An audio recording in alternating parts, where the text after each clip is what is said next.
reçois nos acclamations ce matin. Seigneur, reçois nos cris de joie ce matin. Parce que nous t'accueillons dans ces lieux, nous t'acclamons très fort. Et nous poussons des cris de joie pour te dire sois le bienvenu. Reçois nos cris de joie ce matin. Parce que nous voulons te dire sois le bienvenu.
Souhaite-lui la bienvenue et j'aimerais t'entendre lui dire bienvenue au culte des familles aujourd'hui. Ouais, dis à 3, 4, 5, 6 personnes autour de toi, bienvenue au culte des familles. Qui dit Amen. On peut acclamer encore très fort le Seigneur. Je vous invite à prendre place, s'il vous plaît. Nous rendons grâce à Dieu pour ce week-end particulier que nous vivons dans la présence du Seigneur. Dis Amen. Amen. Pas plus tard que jeudi dernier, la nuit du jeudi 31 au 1er novembre, nous étions ici pour un grand gala, une grande nuit qui était une nuit de fête. Qui dit Amen. Amen. Nous étions ici et n'est-ce pas que nous avons passé un bon moment? Amen. J'aimerais que tous ensemble nous puissions acclamer le Seigneur pour cela, lui rendre grâce. Mais par la même occasion, j'ai même écrit de peur d'oublier, je tiens aussi à remercier et papa et maman et tous les jeunes et tous les grands jeunes qui ont cotisé et toutes les mamans qui ont fait à manger et tous les encadrants qui ont encadré les choses et tous les autres leaders qui ont fait un merveilleux travail. On peut mettre nos mains ensemble, on peut acclamer le Seigneur pour eux. Faisons le bien aimé, il faut apprécier les bonnes choses. Qui dit Amen. Amen. Hier également, nous avons poursuivi ce merveilleux week-end avec une réunion qui était très importante et très intéressante. Cette réunion concernait les fiancés, mais pas que. Cette réunion concernait toutes celles et ceux qui avaient un certain âge, c'est-à-dire 19, 18 ans pour les filles et à partir de 20 ans, 21 ans pour les garçons. Et c'était une réunion très importante qui était autour de la préparation au mariage.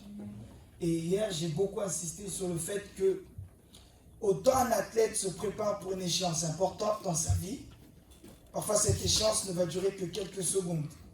Mais autant il faut aussi préparer le mariage, car c'est l'un des tournants, pour ne pas dire le tournant le plus important dans la vie de l'homme. Qui dit Amen. Amen. Alors ça mérite une grande préparation, pas seulement que de quelques jours ou de quelques mois. Ça mérite une préparation de plusieurs années. Et en tant qu'Église, c'est aussi notre rôle. Amen. Qui dit Amen. Amen. Mieux que tout parent, mieux que tout coach, parce que j'entends parler de coach émotionnel ou autre, mieux que la société même, mieux que ton patron, il n'y a personne de mieux que l'Église pour former les fidèles au mariage. Amen. Qui dit Amen. Amen. Pourquoi? Car de la même manière, chers frères et sœurs, que lorsque tu as acheté une voiture Renault, il n'y a personne mieux que le mécanicien Renault qui peut réparer ta voiture Renault. Qui dit Amen. Amen. Et frères et sœurs, si on reprend l'exemple de la voiture, le mariage est une voiture créée par Dieu lui-même. Ne va pas chercher le mécanicien du coin pour aller réparer ta voiture neuve Renault. Tu risques de perdre du temps et de gaspiller de l'argent. Alors pour gagner du temps et aller surtout loin avec ta voiture qui est le mariage, viens chez le concessionnaire Renault, c'est l'église. Amen. Ton amen n'est pas convaincant. Amen. Ton amen, on dirait que tu ne crois pas à ce que je raconte là. Amen. Qui dit amen. Amen. Alors hier c'était la première, mais nous n'en finirons pas là.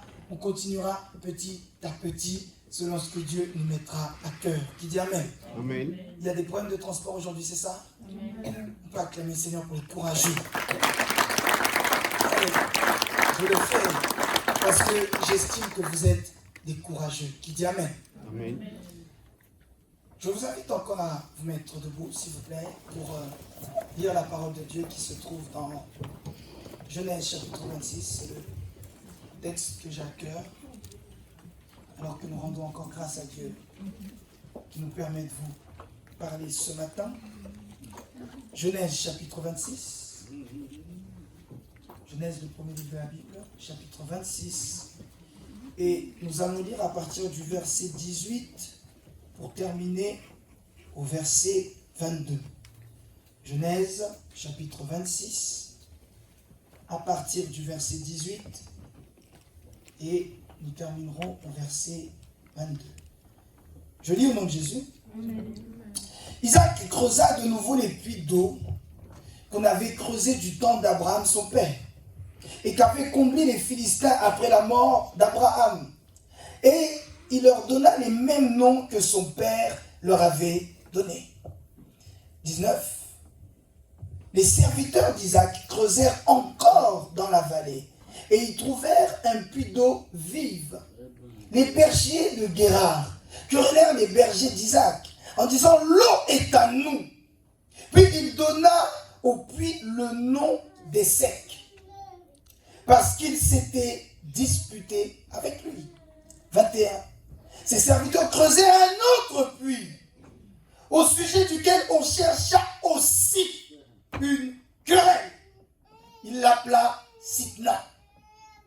Si l'histoire s'était arrêtée là, on aurait dit, oh, pauvre Isaac, il a la poisse, il ne va que de malheur en malheur, de déception en déception, de querelle en querelle.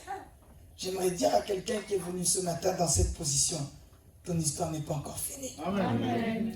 L'histoire de ta famille n'est pas encore terminée. Amen. Si comme Isaac, tu es parti de querelle en querelle, de déception en déception, de souci en souci, de trahison en trahison, ce matin, tu t'es peut-être arrêté, ou du moins ton train est à l'arrêt Sitna, à l'arrêt Guéra, à l'arrêt Essek. Mais sache que ton train ne va pas se terminer là. Amen. Ton amen n'est pas costaud. Amen. 22. Il se transporta de là, on parle toujours d'Isaac, et creusa un puits. Oh, je viens de remarquer une différence. C'est que pour les puits d'avant, c'était les bergers qui l'ont fait. Mais pour cette fois-ci, c'est Isaac qui l'a fait. Oh, gloire à Dieu. Dieu ne fait jamais rien pour rien. Il se transporta de là et creusa un autre puits pour lequel on ne chercha pas de querelle. Et il l'appela Rehoboth. Car, dit-il, l'Éternel nous a maintenant mis au large et nous prospérerons dans le pays. Parole du Seigneur. Amen. Le titre de mon message de ce matin pour le premier culte, c'est prochain arrêt, Rehoboth. J'ai dit prochain arrêt, Rehoboth. Qu'importe l'arrêt auquel tu étais avant d'arriver ici, mais au son de ma voix, maintenant, je déclare que ton prochain arrêt s'appelle Rehoboth. Je parle à quelqu'un en disant qu'avant la fin de cette année, avant le 31 décembre 2019, tu arriveras à Rehoboth. Qu'importe le nom du puits qu'on a querellé jusqu'à présent, mais avant la fin de cette année, on ne te cherchera pas de querelle. Car ton prochain arrêt, il s'appelle Rehoboth. On y va dire à 3-4 personnes, mon prochain arrêt, c'est Rehoboth. Oh, dis à 3-4 personnes, mon prochain arrêt, c'est Rehoboth. Le prochain arrêt de ma famille, c'est Rehoboth. Le prochain arrêt dans ma santé, c'est Rehoboth. Oh, alléluia. Le prochain arrêt dans mes affaires, c'est Rehoboth. Est-ce que je parle à quelqu'un? Le prochain arrêt dans mon ministère, c'est Rehoboth. Le prochain arrêt dans ma santé, c'est Rehoboth. Le prochain arrêt dans mes finances, c'est Rehoboth. Est-ce que je parle à quelqu'un ce matin? En place. En place. Je priais et je disais à Dieu, Seigneur, que vais-je dire à ce peuple ce matin? Aidez-moi au micro. Vous savez que ma voix est un peu fatiguée.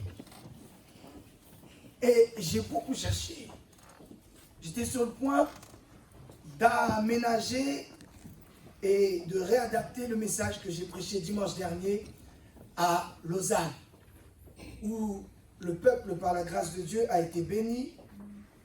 Et j'ai annoncé un message qui s'intitulait « Cette fois-ci, je ne céderai pas ». Et j'étais revenu longuement sur l'histoire de Néhémie, en montrant qu'il y a certains ennemis qui ne se réveillent que, chers frères et sœurs, quand tu commences à entreprendre des grandes choses. Avant que Néhémie prenne la décision de rebâtir les murailles de Jérusalem, Sambala, Tobija et Geshem ne se sont jamais réveillés. Mais c'est seulement lorsqu'il dit qu'il se lève pour rebâtir la muraille que les ennemis ont commencé aussi à se lever.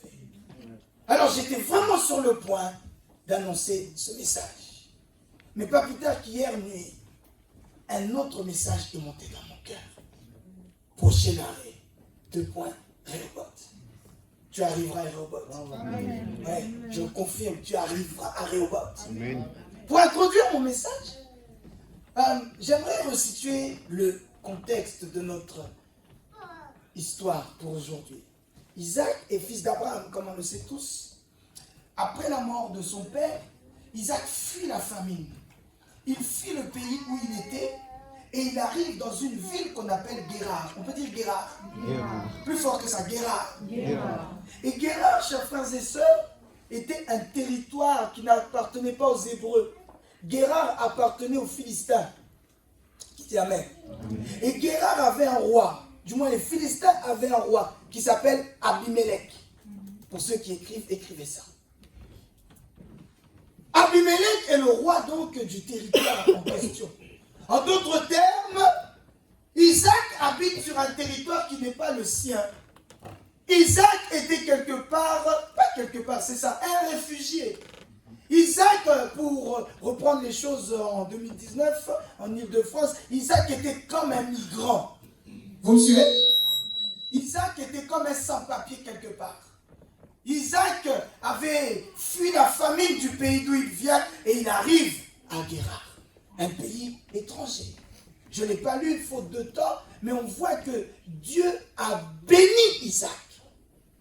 Bien qu'il soit dans un pays étranger, mais parce qu'il était avec Dieu, Dieu l'a béni. Pour introduire simplement mon message, je dis qu'importe le pays, le lieu d'où tu viens, qu'importe même le moyen par lequel tu es arrivé dans ce pays, si tu es avec Dieu, tu prospéreras. Amen, amen. Est-ce que ton amen peut arriver à moi? Amen. Qu'importe mon frère, ma soeur, la condition dans laquelle tu es arrivé dans cette ville, qu'importe même les conditions dans lesquelles tu dors, si tu dors avec Dieu, tu prospéreras. Amen. Amen, pas amen. Amen. Et là, frère, on voit qu'Isaac devient tant riche, il devient tant puissant. Dieu le bénit d'une manière tellement abondante qu'Abimelech, roi, première personnalité, lui dit, Isaac, pour que nous gardions toujours de bonnes relations, prends tes clics et tes claques, quitte le pays. Tu deviens trop riche, tu deviens trop important. Isaac, tu commences à devenir tellement riche que nous sommes mal à l'aise chez nous-mêmes. Alors pour éviter que nous ayons des soucis, tu prends ta femme, tu prends tes affaires et quitter notre pays. Tu dois savoir, frères et sœurs, que certains combats dans la vie nous arrivent parfois parce que nous réussissons. Amen. Oui, ne vous dites pas forcément que tout ce qui nous arrive vient parce que le diable est contre ma réussite, parce que je ne réussis pas, je suis maudit. Non, frères et sœurs, parfois tu es combattu à cause de la réussite qu'il y a en toi. Isaac n'avait pas de problème. La ruine n'était pas rentrée dans ses affaires. Mais le souci d'Isaac était la réussite. Ma soeur, parfois ta beauté est un problème. Hein? Oh. Ma soeur, parfois ta beauté est un problème. Mon frère, parfois ta réussite peut aussi te causer des problèmes. Mais quoi qu'il arrive, tu arriveras à Rehoboth. Ouais, je parle à quelqu'un et je dis tu arriveras à Rehoboth. Qu'importe ce par quoi tu passes, tu arriveras à Rehoboth. Et là, il quitte le pays, notre ami Isaac. Et la Bible dit qu'il quitte la ville, si on peut dire ainsi, et il va dans la vallée. Il se dit, là au moins, je serai plus tranquille. Là au moins, peut-être que j'aurai moins de soucis avec ma femme. Avec les miens, j'aurai moins de soucis. Or, ce n'est pas exactement ce qui s'est passé. Mais le plus important, et je continuerai à le répéter, tu arriveras à Rehoboth. Amen. Il s'enrichit, il est chassé de Guérar. On voit qu'à ce moment-là, même lorsqu'il est chassé, les Philistins ont commencé à saboter son travail. Que de chrétiens que nous voyons qui parfois se plaignent à juste titre parce qu'on a saboté leur travail. Tu as commencé une affaire. Au moment où maintenant il est temps de récolter les bénéfices, on efface ton nom. Au moment où on parle de promotion, on efface ton nom. Frères et sœurs, l'homme peut effacer ton nom. Mais là où Dieu a écrit ton nom, personne ne peut l'effacer. Est-ce que je parle à quelqu'un ce matin? Amen. Isaac est chassé. Il quitte la ville. Et il arrive dans la vallée. J'avance dans mon développement en disant ceci. Premièrement, frères et sœurs, pour arriver à Rehoboth, tu dois faire preuve de persévérance. Amen. Cette histoire, mes amis, nous fait comprendre que si Isaac avait un atout, je ne sais pas s'il parlait en langue ou pas, Je ne sais pas combien de fois il priait dans la journée. Mais par-dessus tout, on comprend que dans les traits de caractère de notre ami Isaac, il était persévérant. J'ai une question à te poser. Tu veux arriver à Rehoboth? Je suis sûr que tout le monde me dira oui. 1. Sois persévérant. Bats-toi coûte que coûte. Qu'importe d'ailleurs ce que ça te coûte, bats-toi. On voit là que Isaac prospère au bout de la 5e tentative. Pourquoi? Numéro 1, il est chassé de Guérard par jalousie. Numéro 2, il arrive dans la vallée. Il se dit, là au moins, je serai en paix. J'ai vu les puits que mon père Abraham avait commencé, mais qu'il n'a pas achevé. Donc moi, Isaac, son fils, je veux faire l'honneur de mon père qui est parti. Je veux reprendre les puits qu'il avait commencés, je vais les achever. Arrivé là-bas, lorsque ses serviteurs donc creusent les puits en question, on dit non, l'eau douce qui est là, ce n'est pas la vôtre, c'est la nôtre. Allez lire le début du chapitre 26. Vous verrez qu'ils arrivent là, et on se dit c'est bon, on nous a chassés de la ville. Vivons dans la vallée. Là peut-être ça ira mieux. Ils creusent le puits.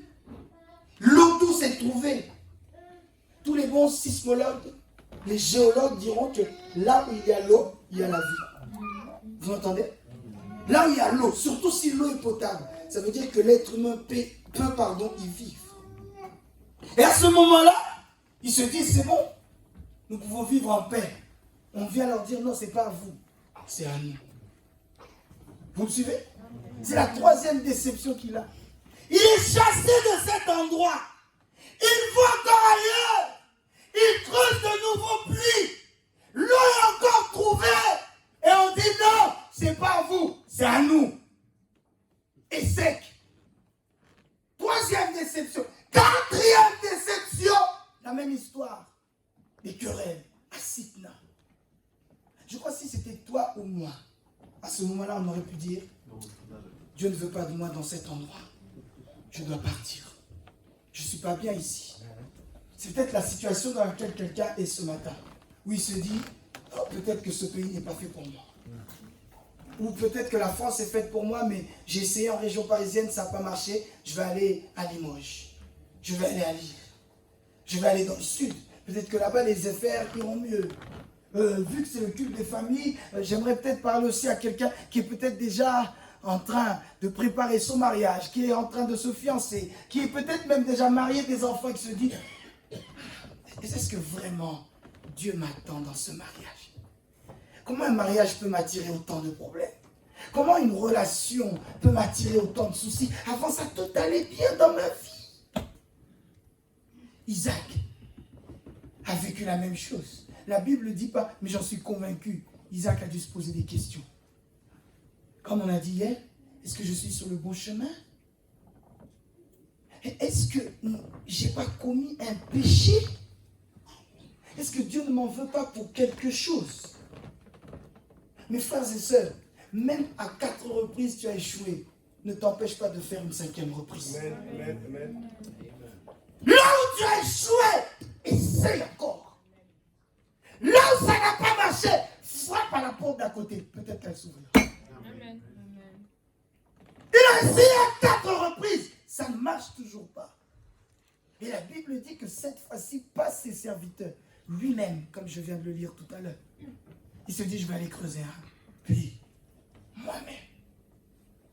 Et arrivé là, on voit que ce puits-là, cette fois-ci, ne lui amène aucun problème, ne lui amène aucun souci. Et je repense à ce verset qui dira, c'est la bénédiction de l'Éternel qui enrichit. Or, elle ne se fait suivre d'aucun chagrin. Qui dit Amen. Amen. Mes frères et sœurs, ne t'arrête jamais avant d'avoir trouvé Rehoboth. Lorsque tu as la conviction de commencer quelque chose, ne t'arrête pas quand cette chose ne sera pas accomplie. J'aime dire à quelqu'un, il n'y a rien de pire dans la vie que d'avoir des regrets. Tu risques de regretter. Tu risques de te dire, mais si j'avais su, j'aurais encore insisté. Alors ce matin, je viens te dire, insiste encore. Amen. Quelqu'un m'entend? Amen. Insiste encore. Dans ta vie de famille, insiste encore. Alors qu'au deuxième culte, on va insister sur le fait que La paix dans ma famille, c'est possible. J'introduis déjà les choses en vous disant, même si tu as essayé à plusieurs reprises, tu as fait plusieurs tentatives dans la famille, de pouvoir réunir les gens, de faire des cultes de famille, d'organiser des sorties en famille, d'organiser des dialogues, d'organiser, tu te rends compte que rien ne marche. Je viens te dire, essaye encore. Amen. Essaye encore. Tu as essayé de parler de Christ à un membre de ta famille. Tu as essayé de convertir tes parents. Tu as essayé, tu t'es battu. Je parle à quelqu'un qui a bout de force, qui se dit, je jette l'éponge. Je suis là pour être là. Oui, parce que ça peut arriver. On se dit, je n'y crois plus. Dans cette maison, je suis là pour être là. Moi, maman, je fais à manger lorsqu'il le faut. Je réponds aux questions lorsqu'il le faut. Mais au final, je ne sers plus à rien. Et d'ailleurs, je ne veux plus rien faire. Ma soeur, j'ai quelque chose à te dire. Essaie encore. Amen. Essaie encore. Essaie encore de parler de Christ à ton mari. Essaie encore de parler de Christ à tes enfants. Même si tu te dis, j'ai tout fait. Homme de Dieu, j'ai tout fait. Tu ne peux pas imaginer à quel point. Parler, j'ai parlé. Crier, j'ai crié. Faire du chantage, j'ai fait du chantage. J'ai tout fait. Rien ne marche. Ce matin, je viens te parler d'Isaac, qui n'a pas réussi avant la 5e fois. Ton prochain arrêt, c'est Rehoboth. Amen. J'insiste, ton prochain arrêt, c'est Rehoboth. Vous imaginez un petit peu si notre ami Isaac s'était arrêté à Sitna. Si c'était dit, j'ai tout fait. J'ai été chassé. J'ai nulle part où aller. Je me réfugie dans les vallées. On vient combler les puits de mon père. On vient saboter mon travail. C'est pourquoi j'ai souffert. On vient le saboter. Je laisse. Je pars encore à un autre endroit. Et sec. Encore des problèmes. Il aurait pu se dire, cette fois-ci j'arrête. J'arrête tout. À quoi bon continuer à travailler, à fournir des efforts? Je gaspille mon temps. J'ai tant investi dans les affaires. Il n'y a rien qui marche, évangéliste. Je ne fais que de perdre. Essaye encore. Je répète. Essaye encore. Amen. J'insiste encore. Essaye encore. Il est chassé de Guérard. Isaac est chassé des vallées. Mais il se dit, je ne lâche pas. Isaac part encore creuser des puits à Essek. Il se dit, je ne lâche pas. Isaac continue encore à Sitna. Il se dit, je ne lâche pas. Et là, il y va. Peut-être qu'il a jeté ses dernières forces. En disant, je vais creuser cette fois-ci moi-même. Je vois Isaac retrousser ses manches. Et dit, cette fois-ci, ça va marcher. Et comme Dieu est Dieu. Cette fois-ci, Dieu l'a exaucé. Amen. La première des choses, frères et sœurs, nous devons faire preuve de persévérance. Je veux des chrétiens et des chrétiennes qui sont persévérants. Amen. Je veux des chrétiens et des chrétiennes qui se disent, coûte que coûte, j'y arriverai. Le plus important n'est pas le chemin par lequel je vais passer. Le plus important n'est pas le temps que je vais prendre pour atteindre mon objectif. Mais le plus important, moi, c'est que j'y arrive. Amen. Quelqu'un est avec moi? Amen. La deuxième chose, frères et sœurs, Rehoboth n'est pas pareil pour tout le monde. Chacun d'entre nous a son Rehoboth. Peut-être que pour toi, Rehoboth, c'est ton mariage. Parce que tu as essayé plusieurs relations. D'autres même ont abouti aux fiançailles. Tu as eu plusieurs complications. À chaque fois, ça n'a pas marché. Tu te dis peut-être que Dieu attend de moi que je sois seul. Oh, frères et sœurs, avant d'arriver à ce constat-là, essaye encore. Il y a à coup sûr quelqu'un qui est quelque part et qui prie pour avoir une femme exactement comme toi tu es. Amen. Ton amen n'est pas fort. Amen. Il y a peut-être quelqu'un dans le monde qui prie pour avoir une femme exactement comme toi. Tu vois ton mètre 72 que tu fais là. Lui, il dit, Seigneur, donne-moi une femme d'1m72 comme toi. Où est ton amen? Amen. Tu es certainement la réponse à la prière de quelqu'un. Mais si toi-même où tu es, tu te dis j'arrête tout, tu risques de passer à côté. Je l'ai dit hier. Il y a des fois, frères et sœurs, où le train ne passe pas 2 fois. Il passe qu'une fois. Et lorsqu'il passe, il faut monter dedans. Quelqu'un comprend ce que je dis? Amen. Rehoboth n'est pas la même chose pour nous tous. Pour d'autres, c'est peut-être une belle carrière professionnelle. Tu vises déjà, tu dis je commencerai par tel poste. Je commence en tant qu'assistant, assistante. Après, je cherche la confirmation. Une fois que je suis confirmé, je vais être assistant manager. Après être assistant manager, je vais être manager. Après DGA, après DG, après. Mais si déjà, à la première étape, tu te dis c'est trop dur, tu n'y arriveras pas. Chacun d'entre nous a son Rehoboth. Étudiant, étudiante, peut-être que tu vises telle école. Tu as déjà essayé, ça ne marche pas. Reste focalisé sur celle-ci. Le Dieu des cieux obéira et surtout exaucera ta prière. Rehoboth n'est pas la même chose pour tout le monde, chers frères et sœurs. J'ai parlé un peu du mariage, j'ai parlé un peu des études, j'ai parlé un peu du travail. Je peux citer comme ça plusieurs domaines. Chacun d'entre nous a son Rehoboth. Je répète, chacun d'entre nous a son Rehoboth. Peut-être que chacun ici, votre Rehoboth, c'est de se dire, toute ma famille doit être gagnée à Christ. Ne te dis pas, c'est trop grand pour moi. Non, ça, mon père tel que je le vois, mais jamais de la vie. Il va confesser Jésus dans sa vie.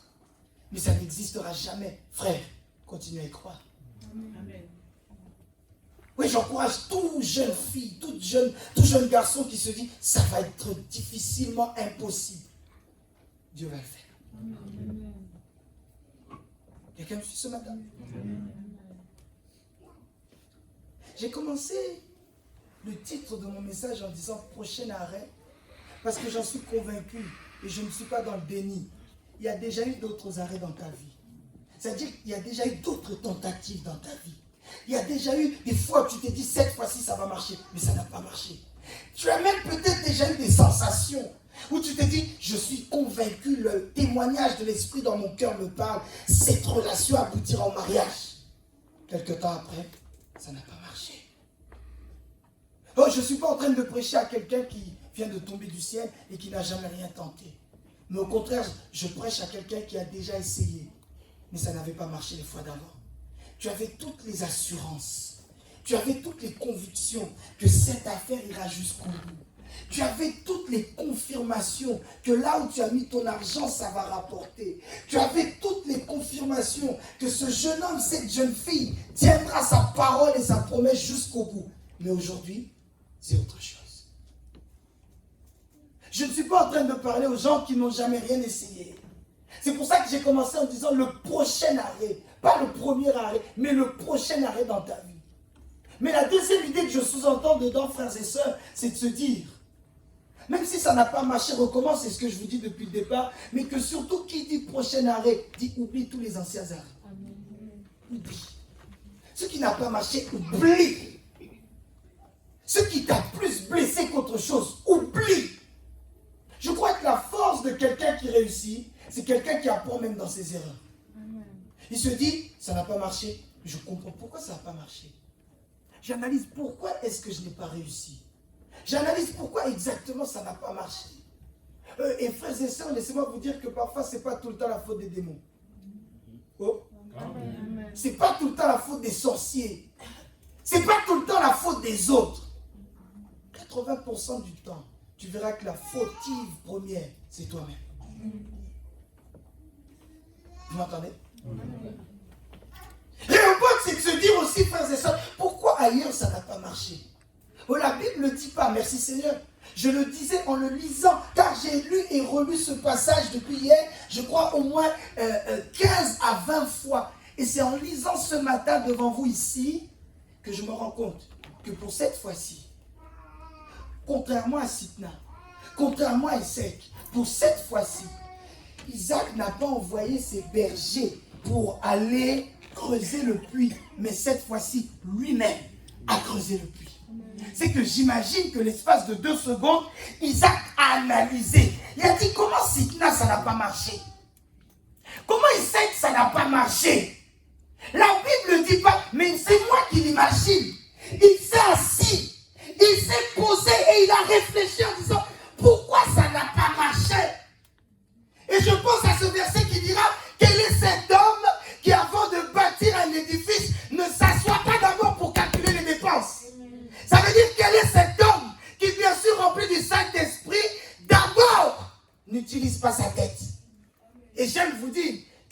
n'est pas un suicide intellectuel.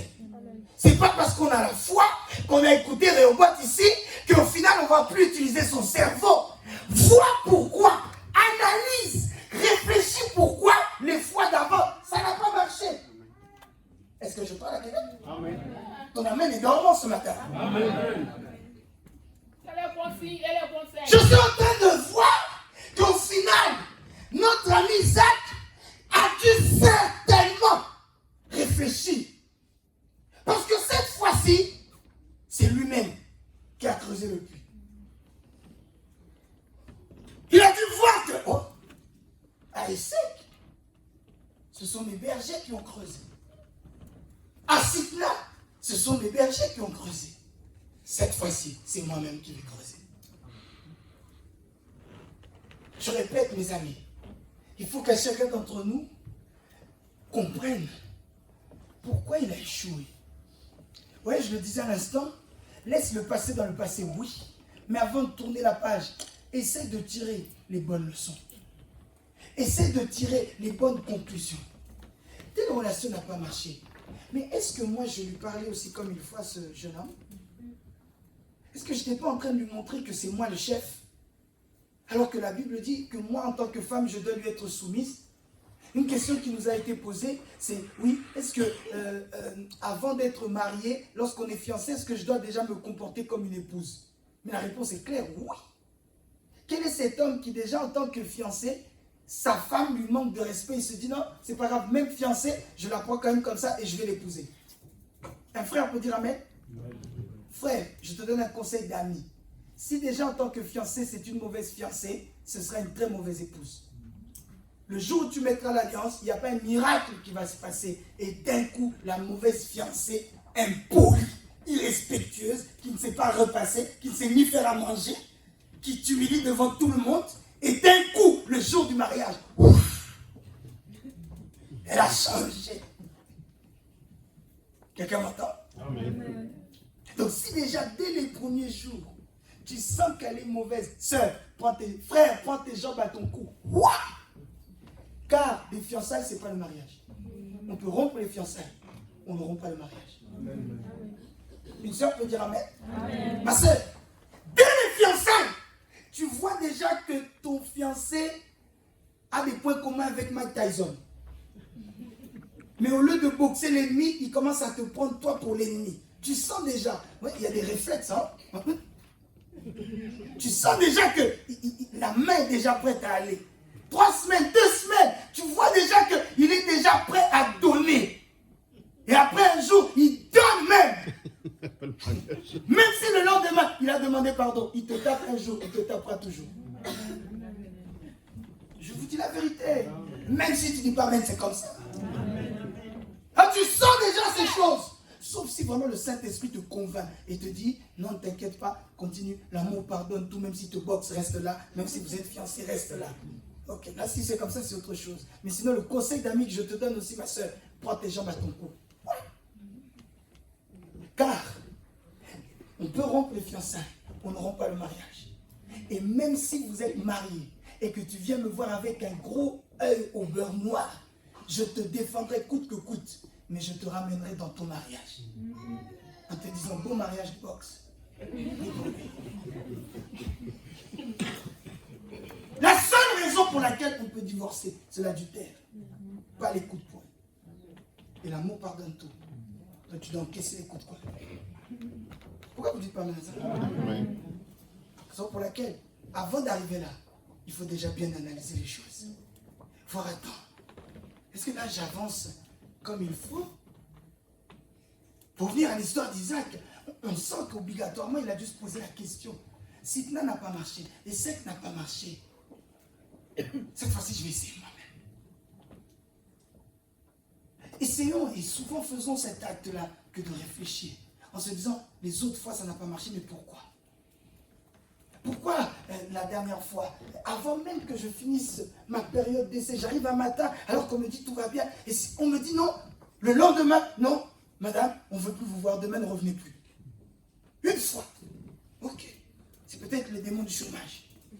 Deuxième fois, ok, c'est peut-être les démons du RSA. Puis troisième fois, ma soeur, quatrième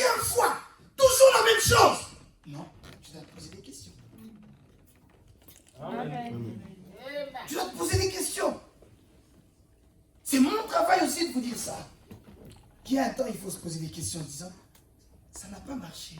4, 5, 6 fois. Mais est-ce que c'est moi qui ne suis pas en train de faire les choses, mais d'une mauvaise manière? Est-ce que je fais du bien à quelqu'un? Amen. J'avance en disant ceci. Isaac n'est pas n'importe qui. Et ce matin, je change le nom d'Isaac et je mets ton nom à la place. Amen. Dis-moi Amen, je vais t'expliquer quelque chose. Amen. Isaac a entrepris quelque chose de très grand. Il n'y a rien de mieux pour un fils que de faire la fierté et l'honneur de son père. Que le père soit vivant ou mort. Et Isaac est sur le point de faire quelque chose d'extraordinaire. Il va, en fait, pour récupérer les puits que son père Abraham a commencé, mais qui n'a pas terminé. Si je reviens dans notre temps contemporain, je me dis qu'en réalité, c'est comme si Abraham, bien sûr qu'il était béni en toutes choses, mais j'imagine qu'Abraham avait laissé quelques maisons en cours de construction. Mais étant donné qu'il n'est pas le maître des temps et des circonstances, Dieu l'a pris et il est mort. Certaines maisons sont finies, mais certaines maisons sont inachevées. Quelqu'un me suit? Et Isaac se dit, oui, je suis béni, mais pour que ma bénédiction soit totale, je dois terminer les maisons que mon père n'a pas achevées. C'est une forte bénédiction. C'est une forte puissance que de continuer en tant que fils ce que le père a commencé. J'ouvre une parenthèse que je ferme. Chers fils et chères filles, faisons toujours la fierté de nos parents. Cherche toi-même le moyen comment tu dois faire que ton père est dans la réjouissance. Cherche toi-même le moyen, l'occasion. Vois ce qui peut faire que le cœur de ton père est dans l'allégresse. Car j'en suis convaincu, oui, Abraham était mort, mais si Abraham était vivant et qu'il voyait Isaac en train de terminer ce que lui n'a pas achevé, il aurait été dans la joie. Amen. Qui me suit? Amen. Frère, même si c'est dur, bats-toi pour faire la fierté de tes parents. Toi, Isaac, bats-toi pour faire la fierté de ton Abraham. Toi à qui je parle, bats-toi pour faire la fierté de tes pères. Fais tout parce que tu n'es pas n'importe qui. Et j'aime dire, ce sont les grands hommes qui font les grandes choses. Ton Rehoboth va faire la fierté de ta famille. Va faire la fierté de tes parents. Va faire la fierté de tes amis, de tes proches. Sevran doit parler de toi. La ville où tu habites doit parler de toi. Tu dois accomplir de grandes choses. N'allez pas, c'est le point que je voulais dire, n'allons pas en diminuant ce que nous voulons faire. Il ne faut pas qu'on se dise, non Dieu, ça c'est trop grand. Je préfère prendre les tâches d'en dessous. Ne diminue pas tes ambitions, car rien n'est impossible à Dieu. Isaac se dit, je viens de le dire à l'instant, Isaac était béni en toutes choses. Tellement riche qu'on est obligé de le chasser du pays d'où il est. Mais il ne s'est pas arrêté là. Il se dit, je dois continuer ce que mon père n'a pas fini. Je dois achever les œuvres inachevées de mon père. Je te transmets une vision. Va terminer ce que ton père n'a pas fini. Là où ton père s'est arrêté au stade 3, toi monte jusqu'au stade 7. Là où tes parents se sont arrêtés à un certain niveau, toi, tu dois avoir la quête, l'ambition, le désir, la persévérance, comme je l'ai dit. Je dois aller plus loin. Je veux faire de nous des hommes et des femmes qui se disent, je dois monter plus haut que mon père. Pas par orgueil ou par concurrence, mais pour lui rendre la fierté. Vous me suivez? Vous m'entendez? Quelqu'un est en train de visualiser son Rehoboth là? Amen. Si c'est ton cas, j'aimerais entendre ton amen fort. Amen. Je chute en disant ceci. Dans la vie, il y a plusieurs arrêts. Mais ne tombe jamais, ou du moins ne t'arrête jamais à un mauvais arrêt. Parce qu'il y a des arrêts, frères et sœurs, qui ne sont pas faits pour toi. C'est peut-être pour les autres, mais ce n'est pas fait pour toi. La vie est ce long train qui arrive, qui commence peut-être à l'aéroport et qui va aller jusqu'aux Ulysses, jusqu'à Orsay. Et il y a plusieurs arrêts. Et les arrêts qui sont montés dans mon cœur, numéro 1, donc je viens de le dire, c'est l'arrêt de la peur. Et des fois on a peur. On se dit c'est trop grand pour moi. Je n'y arriverai pas. Tu descends à l'arrêt de la peur. Mais toi tu ne descendras pas. Amen. Je le dis calmement. Toi, tu ne dois pas descendre là-bas. Continue ton chemin. Même si des amis avec lesquels tu as pris le train au départ, eux, ils sont descendus.